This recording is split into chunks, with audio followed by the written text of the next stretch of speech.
When I built my first home for my family in Idaho all those years ago, before I started construction on this home, I used to take my friends and associates out to the vacant property and take them on a tour through the house. Is that possible? Is that possible? Is that possible? Is it possible to take someone on a tour through an imaginary house? And the answer is yes. I used to say this is the 3-car garage, and the guy would look and say, yes, this garage will hold 3 cars. Right? I mean, I could really make it real, make it live. Is that possible? Is that possible?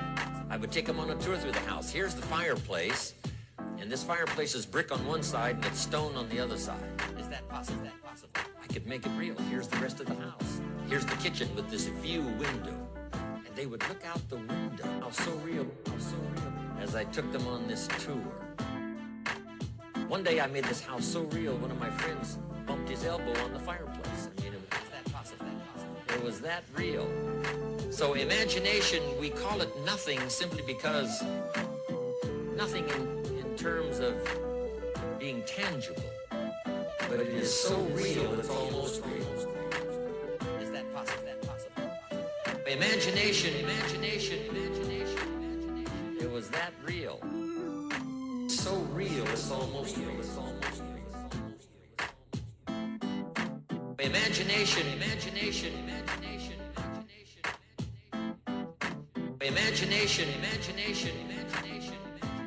it was that real. So real, it's almost real. It's almost real. Is that possible? Is that possible? Is that possible? Is that possible?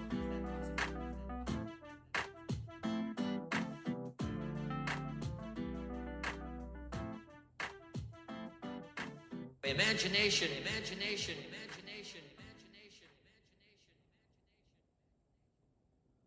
The season of harvest. In due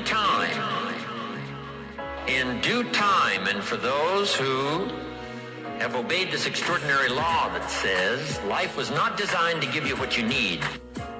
Life was designed to give you what you deserve. Life was designed to give you what you deserve. If you didn't plant in the spring, then no harvest comes your way. No harvest. If you planted little, then you're not going to receive a lot.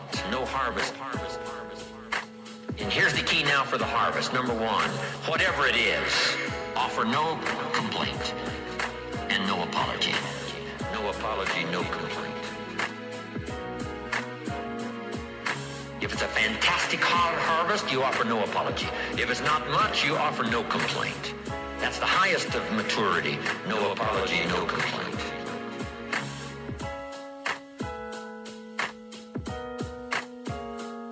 But here's what you can do no matter what it is. Go back to work in the spring. Another opportunity will come your way. Spring always follows winter. If the harvest wasn't good and the winter was tough, the promise is another opportunity will come your way.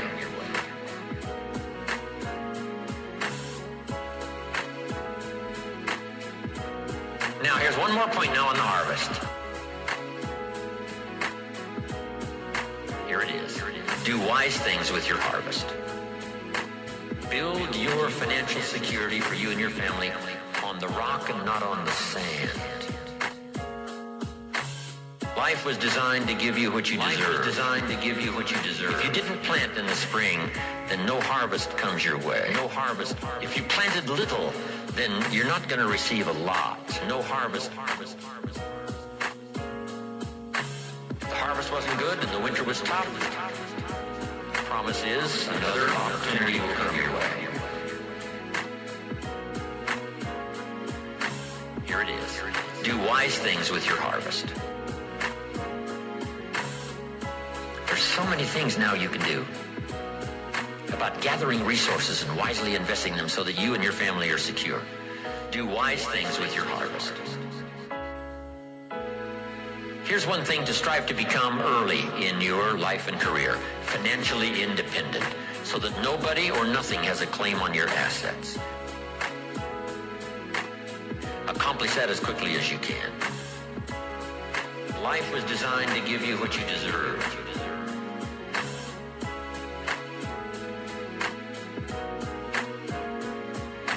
Life was designed to give you what you deserve.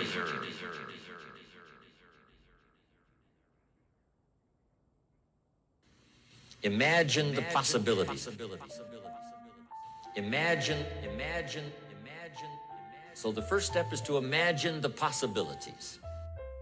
One of the reasons for seminars and sermons and the lyrics from songs and testimonials of others is to give us an idea of the possibilities.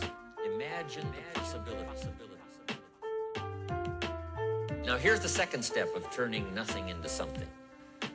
And that is to believe that what you imagine is possible for you. To believe that what you imagine is possible for you.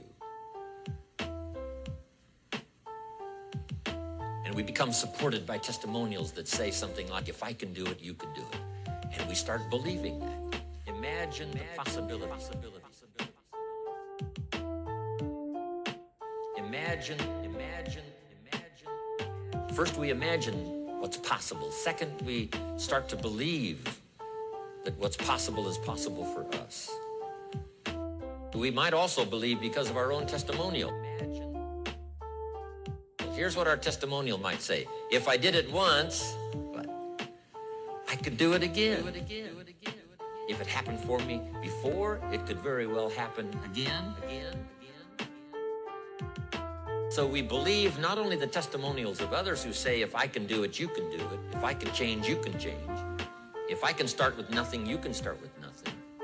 If I can turn it all around, you can turn it all around. Then we also have the support of our own testimonial. If I did it once, I can do it again. If we've accomplished something before, if we did it once, we can do it again. If we did it last year, we could do it this year.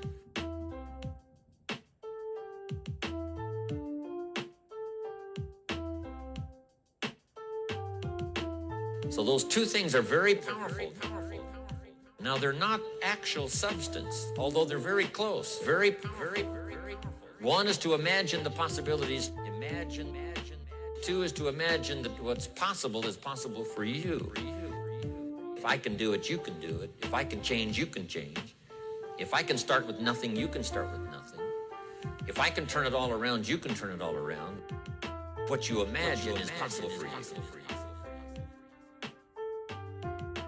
Imagine the possibilities.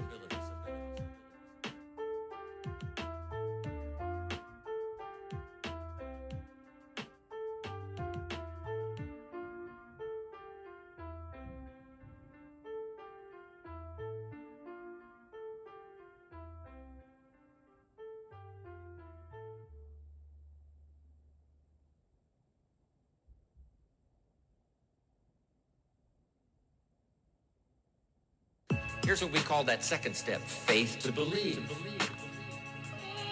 In fact, one writer said this, faith is substance. An interesting word, that the powerful ability to believe in the possibilities that are possible for you.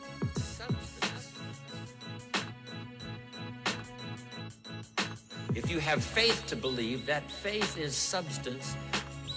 Substance meaning a piece of the real. Now, it's not the real. It's not the podium. But it is so powerful that it's so close to being real. So the writer said the faith is a piece of, the substance of, and then he called it evidence, substance and evidence. Evidence. Substance. Faith to believe.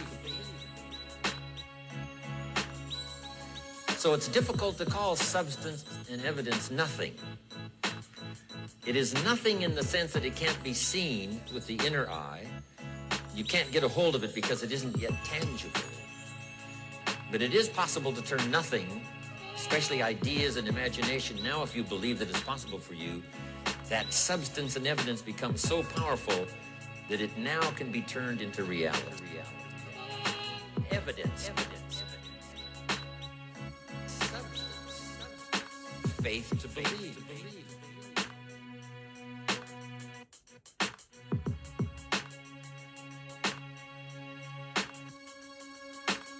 So the first step is to imagine what's possible. Second step, to believe that what's possible is possible for you.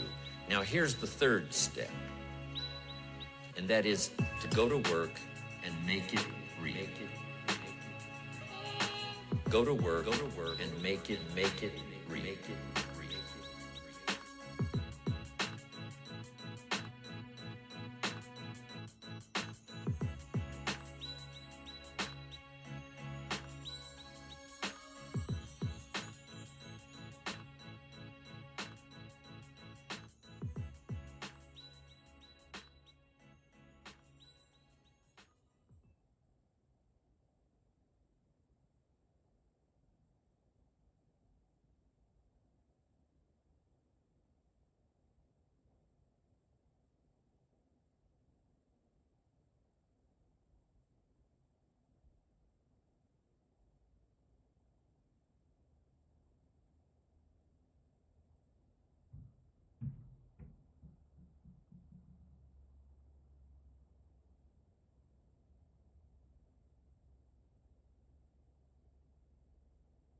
The success equations. The success equations. There's three of them. The first one comes from the Bible. The question was asked, 2,000 years ago in the Bible, according to the storyteller, what is the key to greatness? What is the key to greatness?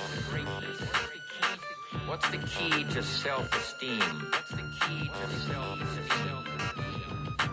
What is the key? What is the key to getting honors and trophies? What is the key to getting honors and trophies?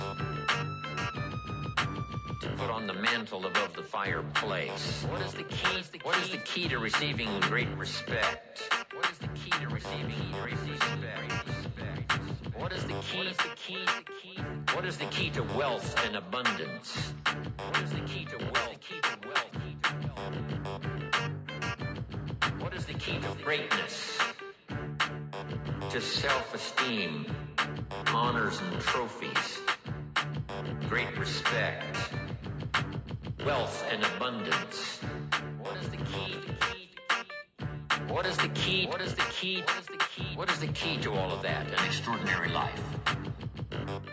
And here's the answer that was given.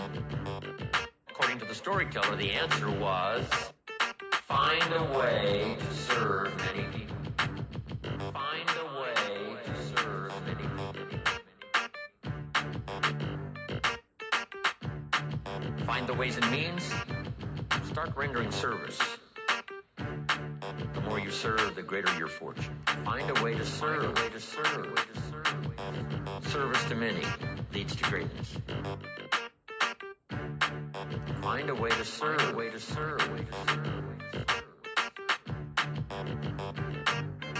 John Kennedy, on his inaugural to be president of the United States all those years ago, here's what he said. Don't ask. Find a way to serve. Where is John Kennedy? Where is he? John said, don't ask. Find a way to serve. He said, don't ask what they can do for you, but ask what? What could I do? Find a way to serve. Find a way to serve. See, that's the whole turnaround in philosophical thinking. Find a way to serve. By asking, you receive so little. By serving, you receive so much. Find a way to serve. So rather than settle for the pennies of what someone could do for you, why not turn it around and find some way to serve? It's a pretty simple process. Finally occurred, age 25. I hear this knock on the door. I go to the door, and there's this Girl Scout, about this tall, selling cookies for the Girl Scouts. And she gave me one of the finest sales presentations I've ever heard. Special deal, several flavors, Girl Scouts, best organization in the world. I wanted to buy only $2. And with a big smile, she very politely asked me to buy. No problem. I wanted to buy. Big problem. I didn't have $2 in my pocket. I'm a grown man. I live in America. I'm married with a family. I'd been to college 1 year, and I'd been working for 6 years, from age 19 to 25, and I didn't have the $2 in my pocket.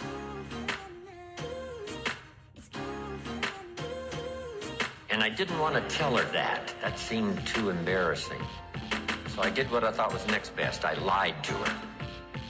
And I said, look, we've already bought lots of Girl Scout cookies. We've still got plenty in the house we haven't eaten. She said, oh, that's wonderful. Thank you very much. And she leaves. When she leaves, I say to myself, I don't want to live like this anymore. I mean, how low can you get lying to a Girl Scout, right? I mean, that's the ultimate. So I started my search that day, and sure enough, very shortly, I met this extraordinary man by the name of Mr. Earl Schoaf, and my life was never the same after that.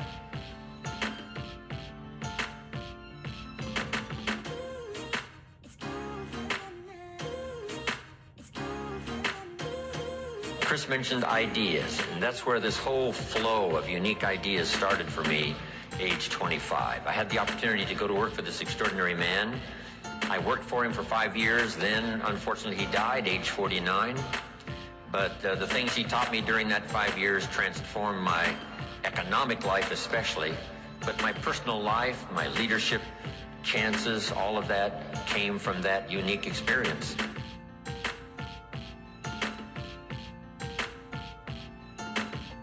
So maybe it's true when the student is ready. When someone says, I've had it, you know, this is it. I don't want to live like this anymore. And then you begin a new search. I don't want to live like this anymore.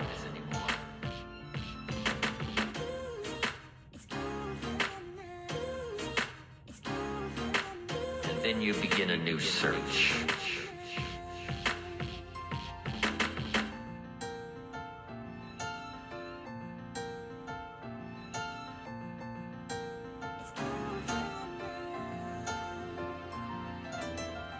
Do your best to get it all. Because I know how meaningful ideas can be. The name Earl Schoaf, still rings in my mind. I'm 25 years old. I'm introduced to a man who I had a chance to go to work for. And over the next 5 years, the ideas he shared with me not only made me rich, but gave me the foundation for a long-term career of sharing ideas, building business, making profits, wise investments, made an extraordinary contribution to my life. This unique man, he only went to the 9th grade in school. So the things he shared with me over that 5-year period were very simple, very ABC. But that's where I got all of those simple phrases. Do your best to get it all. For things to change for you, you have to change. Wow. What a new revelation. He said, don't wish it was easier, wish you were better. What a new revelation. All of this started me on this unique journey of what I now call personal development. You have to change. Here's another one. Don't wish for less problems, wish for more skills. It's not less problems that makes you successful, it's more skills that makes you successful. You have to change.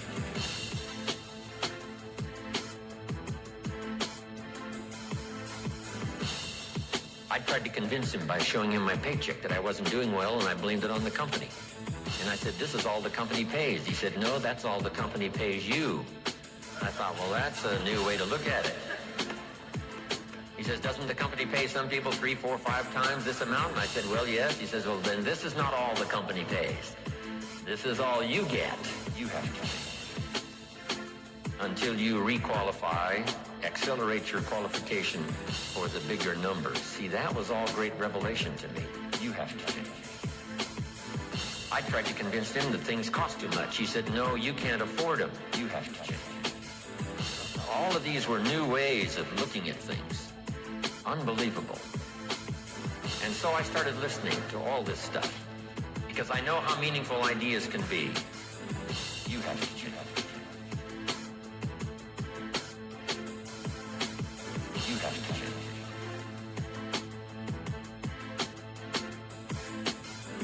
have to change.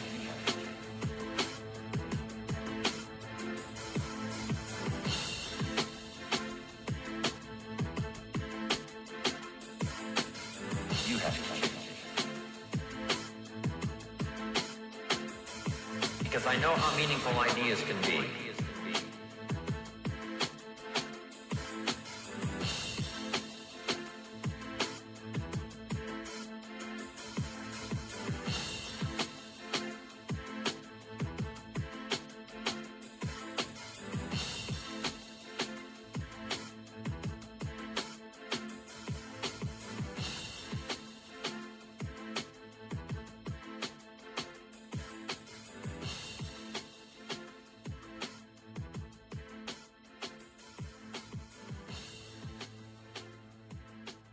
You have to change. You have to change. If you start the search, the odds are excellent you will find good ideas. If you search, you will find. Finding is reserved for those that search. Ideas are not reserved for those that hope. They're not reserved for those that wish. They're not reserved for those who complain. Good ideas are reserved for those that search. You will find good ideas. Continuing your search, you will find good ideas.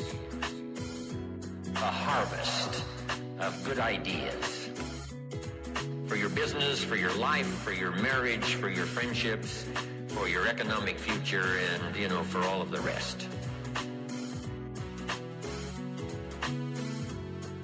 We've all heard the expression, nothing so powerful as an idea whose time has come.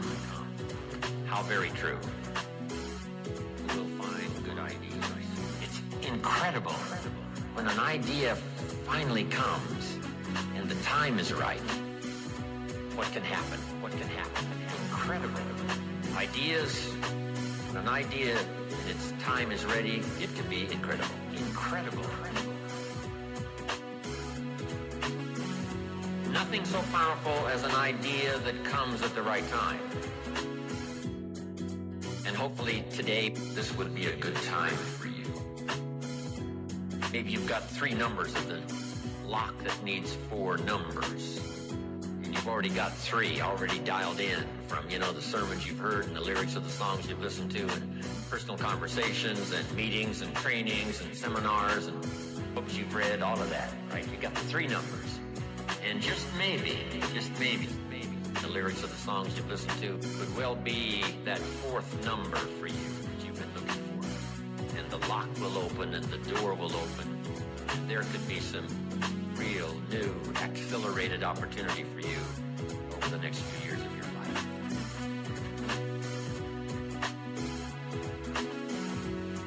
You will find good ideas. It's incredible when an idea finally comes and the time is right. What can happen? What can happen? Incredible. It's where you look back and say, wow, I was never the same. And the chances are excellent if you keep going. Good ideas are reserved for those that search. You will find good ideas in terms of information, ideas, seminars, lectures. Because if you go continuously and systematically, some of them will be routine, some of them may be ordinary, and then just once in a while, some may be extraordinary, and you're never the same again. And you'll look back on that experience and say, that was one of the days that turned my life around.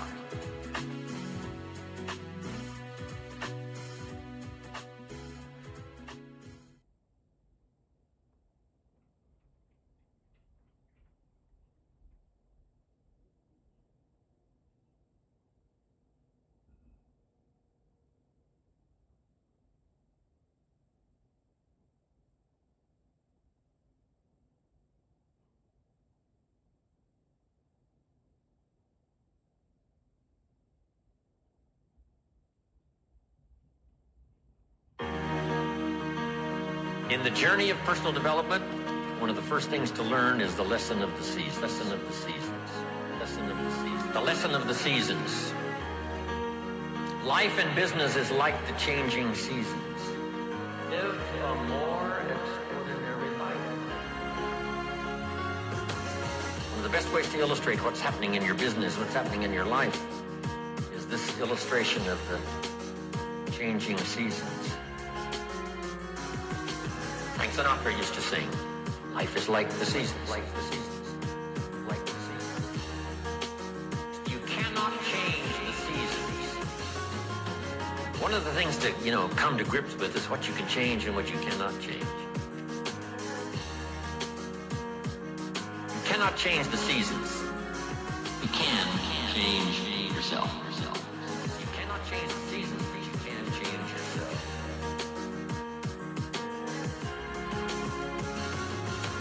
Therein lies the chance to live an extraordinary life. Learning to change yourself. In an economic sense, my mentor put it this way. To climb the ladder of success as high as you wish to climb, here's the key. Work harder on yourself than you do on your job. Work harder on yourself than you do on your job. He said if you work hard on your job, you can make a living, which is fine. But if you work hard on yourself, you could make a fortune, which is super fine. If you work hard on your job, you can make a living. But if you work hard on yourself, you could make a fortune. Then let's put it in philosophical language. Two things on economics philosophically. Here's the first one I learned. Your income is primarily determined by your philosophy. I didn't learn that until I was 25 years old. They never taught it in high school. I went to college one year, never heard it. Your income is primarily determined by your philosophy, not the economy. You can change yourself. Then when I finally understood that, I got excited about it because I knew I couldn't change the economy, but I was assured that I certainly could change my philosophy. And I did that. And here's the philosophy. Success is something you attract by becoming an attractive person. You can change yourself. Success is not something you pursue. It's something you attract. Become an attractive person.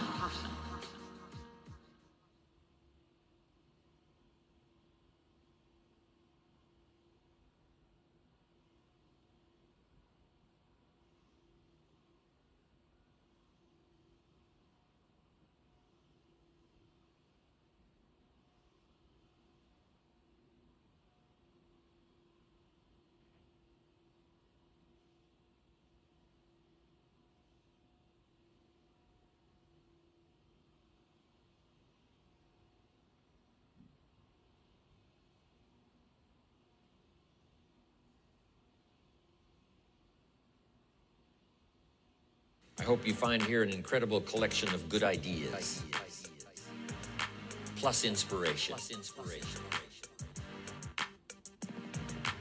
Turn nothing into something. And just make a note and link those two words together, ideas plus inspiration. See, that can be the explosive start of something incredible. Ideas plus inspiration. Building of a company, the building of a country, the building of an idea, the building of an enterprise, the building of a relationship. Ideas plus inspiration. Inspiration. Ideas powerful enough to finally become reality, and inspiration enough to make sure it happens. Ideas plus inspiration. You know, it's interesting. I've been doing a subject recently. Here's the title of it. How to turn nothing into something. Ideas plus inspiration. How to turn nothing into something. Turn nothing into something. You start with ideas and imagination. Now, it's hard to call ideas and imagination nothing. Turn nothing into something.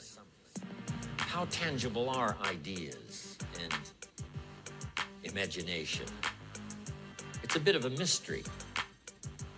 So you can't really call ideas that can be turned into a hotel, ideas that can be turned into an enterprise, ideas that can be turned into The Salk vaccine, ideas that can be turned into miracle products, ideas you couldn't really call the idea nothing. Turn nothing into something.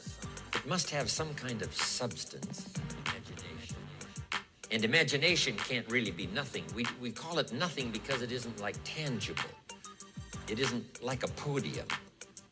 It isn't that real. But it is almost real, imagination. So to turn nothing into something, you start with ideas and imagination. Turn nothing into something interesting. Ideas that become so powerful in your mind and your consciousness, they seem real to you even before they become tangible. Imagination that is so strong that you can actually see it. You can actually see it. Ideas plus inspiration. Turn nothing into something. Imagination. Ideas plus inspiration. Imagination.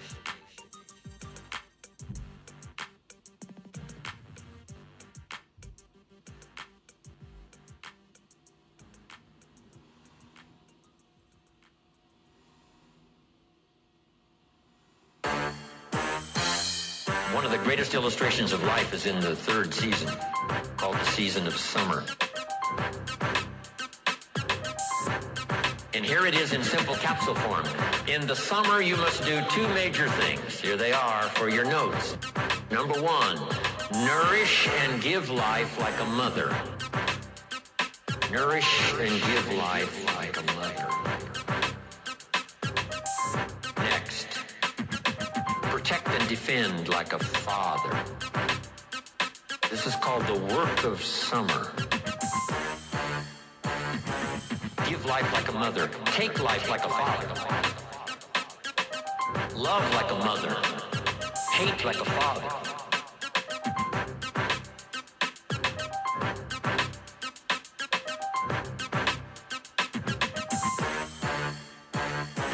Any father would say to whatever threatens his family, take two more steps toward this family, you'll cease to exist. I'm father. I protect, I kill. So you've got to nourish your garden, and then you've got to protect it by fighting the weeds and the bugs that are out to destroy it. As soon as you've planted, the busy bugs and the noxious weeds are out to take it.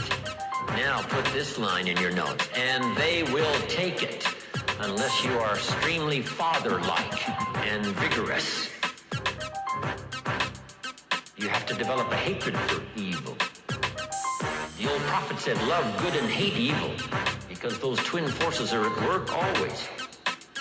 Even in the beginning of the beginnings, Lucifer, according to the storyteller, tried to take over God's throne, didn't succeed, and so began the story of the creator and the spoiler. And so exists for all of us this great drama of the ability to create, but the destroyer not too far away.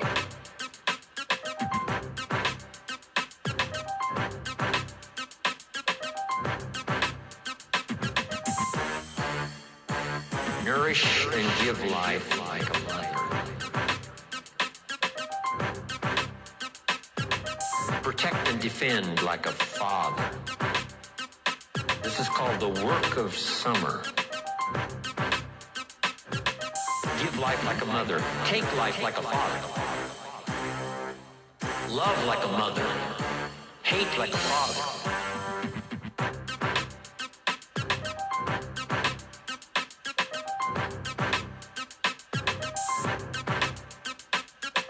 Any father would say to whatever threatens his family, take two more steps toward this family, you'll cease to exist.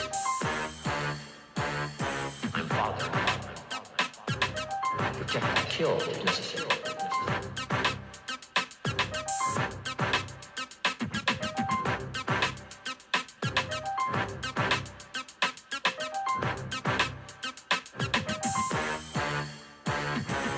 Nourish and give life like a mother. Nourish and give life like a mother. Protect and defend like a father. This is called called the work of summer.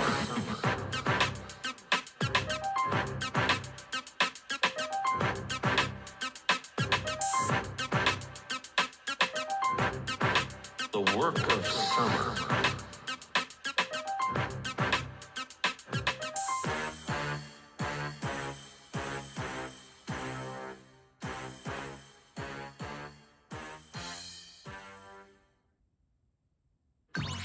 Don't build on the sand. Build on the rock. One of the great lessons of life. I'm an amateur on the Bible, but here's what the storyteller says. There were two nice people. So make the note now. Two nice people. Not one good and one evil. But two nice people. However, and that is the drama of life. However, two nice people. However, one built his house on the rock, and the other built his house on the sand. Two nice people. Meaning it's possible for nice people to be casual. It's possible for nice people to be careless.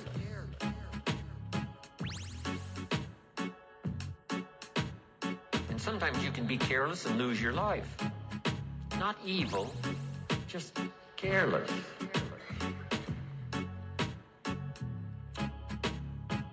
In Los Angeles now, when the light turns green, if you're in your car and you're there at the intersection and the light turns green, you better not go. However, caution. For 2 or 3 seconds, waiting for the maniacs that are running the red light, crossing in front of you, even though the light is green. That little extra bit of caution, rather than being aggressive, little bit of caution could very well save your life. However, you don't have to be evil to lose your life. All you have to be is a little careless at an unfortunate moment. So the key is to be not overcautious, but to be cautious. Caution. Don't build your house on the sand. Now add this note now. We're all tempted. When I was growing up, there was a cartoon of a little boy, and it showed this little boy with a little devil on one shoulder and a little angel on the other shoulder, both whispering. And the little devil said, "Go ahead and do it, it'll be okay." And the little angel says, No, it won't be okay. Yes, go ahead and do it. No, whispering. How often does that occur for all of us?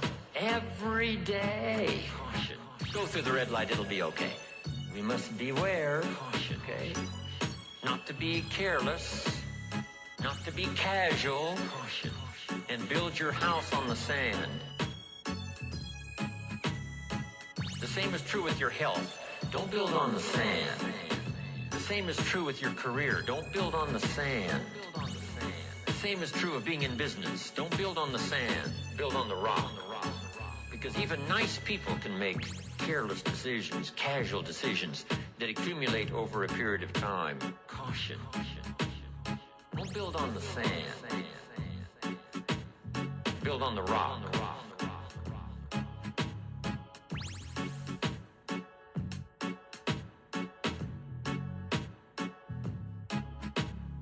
Now here's the note to make. Some winters are of your own making, and some are not. Some are just the winter experiences. Maybe the whole country goes through it. Don't build on the sand. Build on the rock. But what's the key to the winter? Here it is in simple language. Hang in there. Winters don't last forever. Some are difficult and some are easy, but they never last forever. Don't build on the sand. Caution. Build on the rock. Hang in there. The night always comes after the day, but it doesn't last forever. Just a few more hours. And if you hang in there, say your prayers, gather a little strength, you can make it through the winter. the night. Don't build on the sand. Caution. Build on the rock. Hang in there.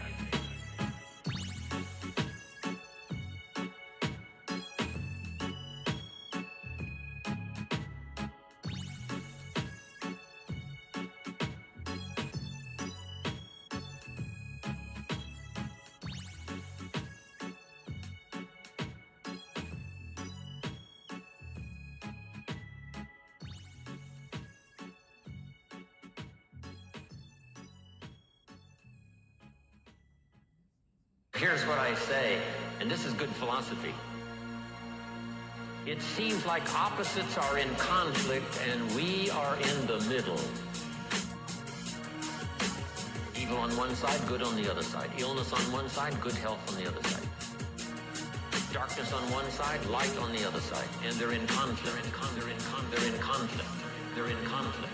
If you walk into a room that's dark and turn on the light, the darkness disappears and goes away.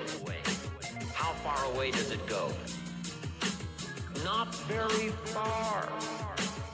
Waiting for a chance, what? Come back in. Move in, take over the territory. They're in conflict. As light begins to lose its energy, darkness moves in. There's a war on. Here's what it's called. Push, shove. They're in conflict. As we sit here, right? Good health plan is trying to defeat illness and drive it into a small corner. If you don't work on your good health plan, illness will drive your health into a small corner. It's called push and shove. They're in conflict. In your bloodstream, there are red corpuscles to nourish like a mother and white corpuscles to fight and kill like a father. They're in conflict. Thank God for white corpuscles that think negative all day. White corpuscles say, just show me some infection, I'll kill it. Because if I don't kill it, what? It kills you. They're in conflict. White corpuscles say, it's my job today to make sure you don't get killed. So I'm here to fight. Have you got that now? Red to nourish, white to fight. They're in conflict. Just show me some infection, I'll kill it. They're in conflict. So here's the key now. Cooperate with the positive side of this war of health and illness. They're in conflict. They're in conflict. What if in this struggle the body calls for a banana and you send it a Coca-Cola? They're in conflict.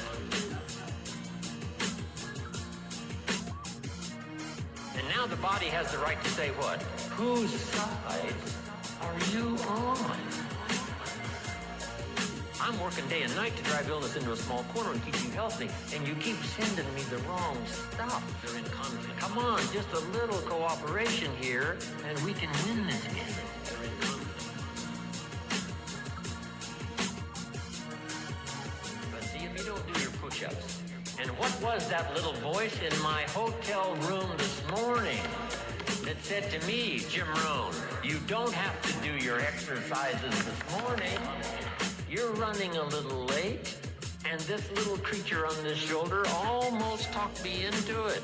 They're in conflict. And the little angel says what? No. Fall on the floor one more time. Do those push-ups, a few crunches, a little modified version, yes, because you are late, but you got to keep up the pace. See, that's called what? The work of summer. They're in conflict. We can win this game.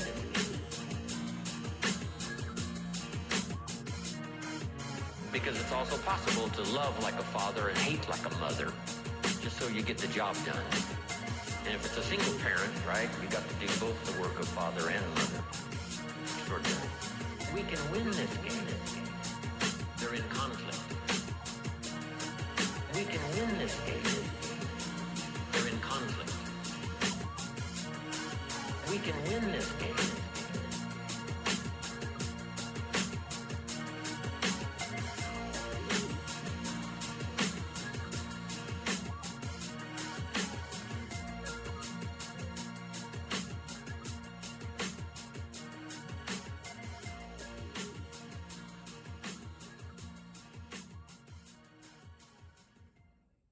Battle with the mind.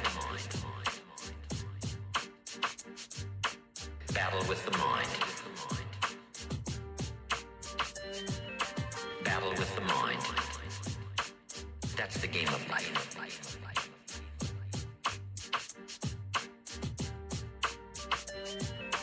That little thief that says you're too short, you're too tall, you're too old, you've never done it before. What makes you think you can do it now? Battle with the mind.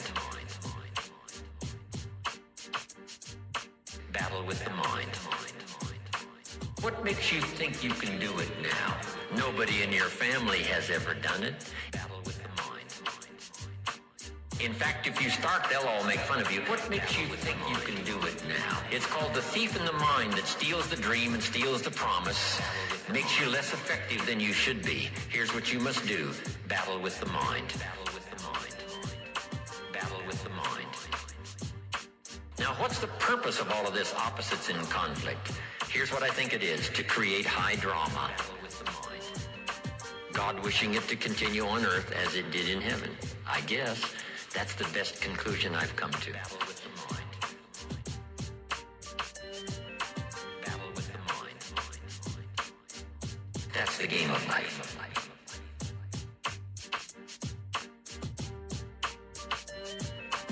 Would it be possible to win if you couldn't lose? And the answer is no, it doesn't seem like it. Battle with the mind. High drama is the order of the day. I guess so ordered by God himself. High drama. But that's what makes life so unique, so challenging, so much opportunity. A chance for fortune and a chance for failure. Battle with the mind. And you've got to defend yourself against one, see if you can't maximize the other. That's the game of life. Battle with the mind. Isn't this good stuff? What if you picked up a book, and the book, first chapter said, everything's fine. Chapter 2, everything's fine. Chapter 3, everything is just fine. Chapter 4, everything is still just fine. Would you finish this book? And the answer is no. What kind of a book is this? What kind of a book is this? The book on your life story is not going to be this. It's going to be filled with the full dramas of the highs and the lows and the winter and the spring and the summer and the harvest. Battle with the mind. Be both optimistic and vigilant. Battle with the mind. That's the game of life.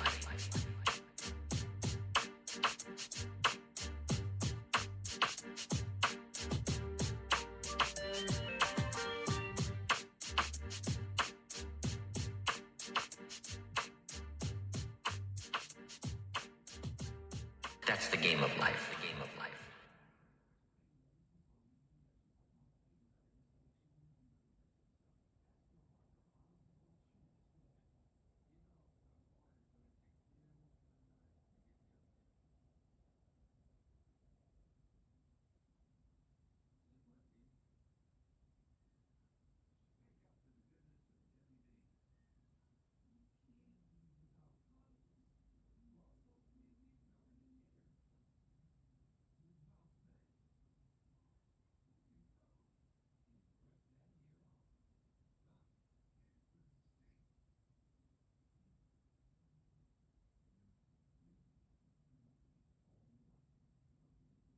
Women are good. Women are good. Women are unusual.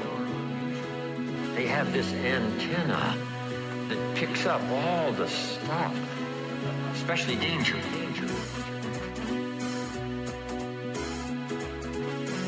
Danger. Danger. Danger. In the middle of the night, the baby cries. Mama's awake. Papa sleeps. Mothers sleep near the surface, and the least little movement or sound, they're awake. It's built in, the female mother, that instinct.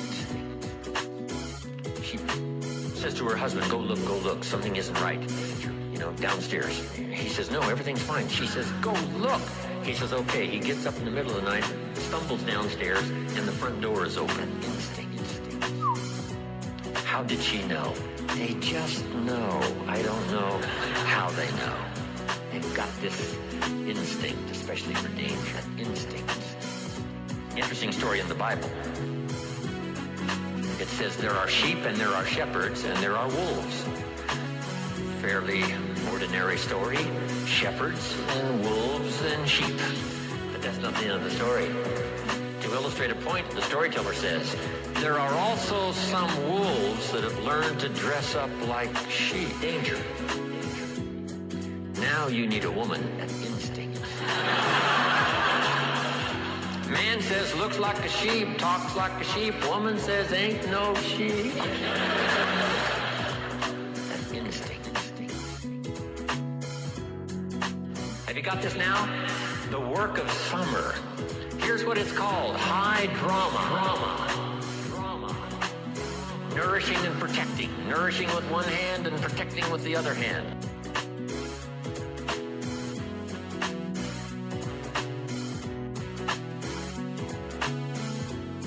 Drama. The battle of the mind. Even the battle of the mind. Don't become a victim of yourself in this battle of the mind. Should I, shouldn't I? Let it go. No, don't let it go. Run the red light. No, be a little more cautious. Think of your family. See, we have to continually do this. Beware of the thief on the street that's after your purse, but also beware of the thief in your mind that's after your promise.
Battle with the mind.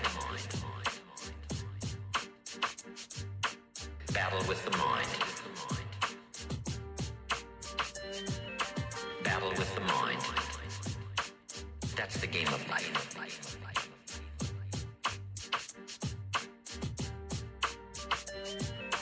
That little thief that says you're too short, you're too tall, you're too old. You've never done it before. What makes you think you can do it now? Battle with the mind. Battle with the mind. What makes you think you can do it now? Nobody in your family has ever done it. Battle with the mind.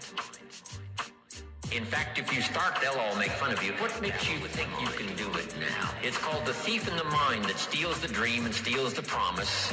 Makes you less effective than you should be. Here's what you must do. Battle with the mind. Battle with the mind. Battle with the mind. Now, what's the purpose of all of this opposites in conflict? Here's what I think it is. To create high drama. God wishing it to continue on earth as it did in heaven. I guess that's the best conclusion I've come to. Battle with the mind. Battle with the mind. That's the game of life.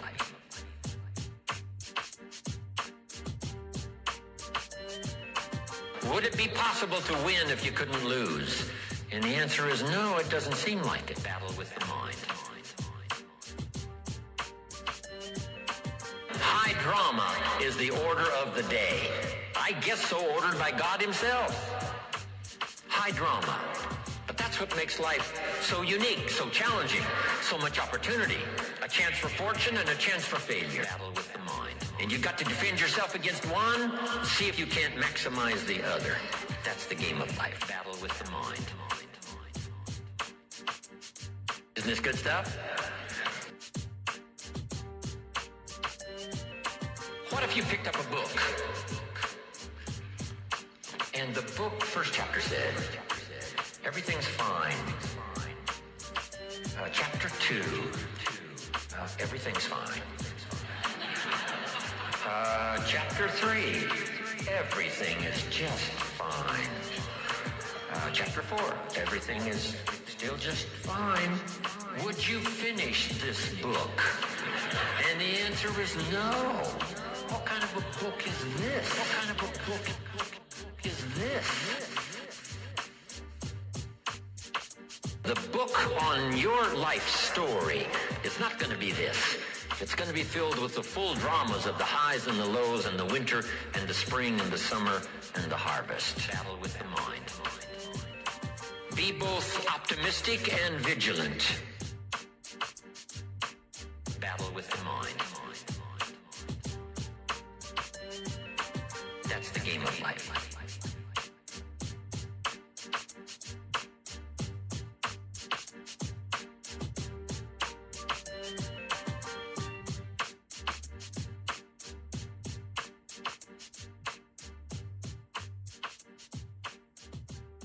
That's the game of life. The game of life.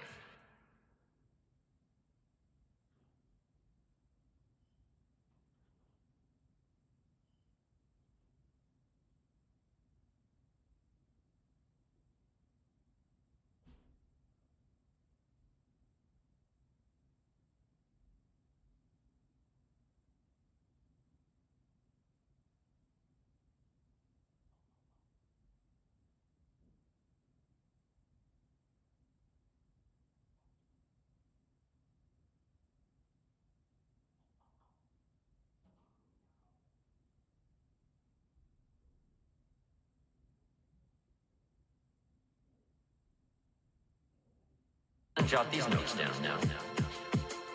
Come on. Number one, be thankful for what you already have. Thanksgiving sets up the situation where ideas can flow. Here's what locks up the doors of opportunity for good ideas, and that's cynicism. Cynicism. All you have to be is a practiced cynic. Cynical about the government, and cynical about politics, and cynical about the future, cynical about the economy. Cynicism locks all the doors. But if you'll be thankful for what you have, however modest or however much it is, I think that's the beginning of receiving a flow of new ideas. New ideas. Here's the next one. Be eager to learn.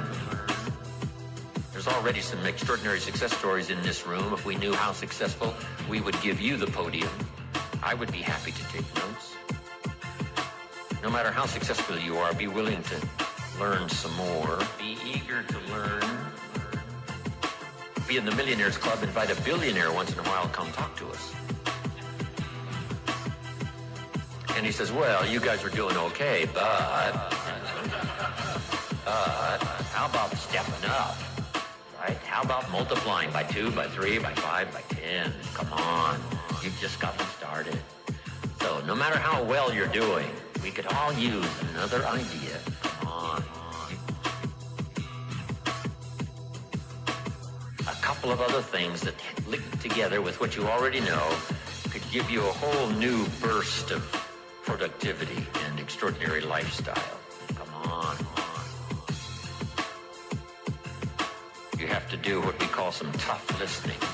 It's difficult to gather up everyone's, attention because our lives really seem to be going on outside this room. A part of our life is going on here while we're here.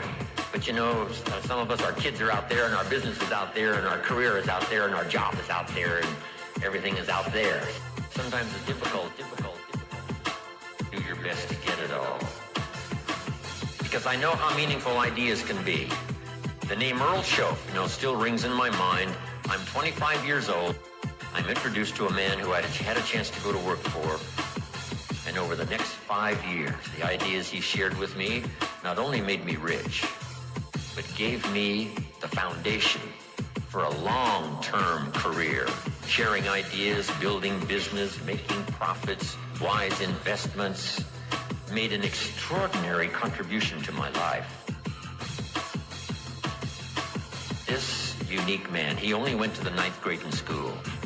So the things he shared with me over that 5-year period were very simple, very ABC. But that's where I got all of those simple phrases. Do your best to get it all. For things to change for you, you have to change. Wow. What a new revelation. Wow. He said, don't wish it was easier, wish you were better. What a new revelation. All of this started me on this unique journey of what I now call personal development. Here's another one. Don't wish for less problems, wish for more skills. It's not less problems that makes you successful, it's more skills that makes you successful.